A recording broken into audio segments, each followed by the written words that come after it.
کوئی مسلمان ایسا نہیں جو خوشی کے ساتھ گناہ کرے۔ گناہ بیماری کی طرح کہیں سے لاحق ہو جاتا ہے۔ گناہ ہر وہ عمل ہے جو تمہارے لیے نقصان دہ ہے۔ اگر تمہیں زیورات کا شوق ہے تو پھر کان میں سوراخ تو ہوگا۔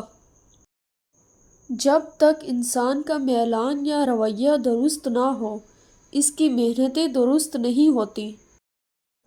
جہاں دو راستے آتے ہیں وہاں سوچ آتی ہے۔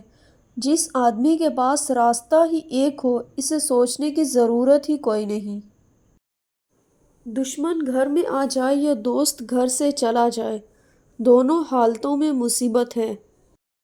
مغرب کے ساتھ اس وقت مقابلہ کرو جب آپ مشرق بن جاؤ۔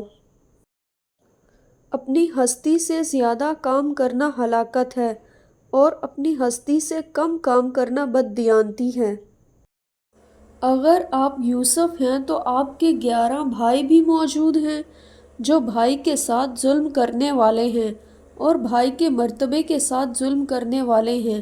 سارا قرآن اس بات سے بھرا پڑا ہے کہ جب اپنوں نے اپنوں کو دھوکہ دیا، وہاں کوئی علاج نہیں ہو سکا۔ ہر دن کی قیامت ہر روز شام کو ہو جاتی ہے۔ غم یا پریشانی دراصل انسانی فیصلے اور اللہ کے حکم کے درمیان فرق کا نام ہے۔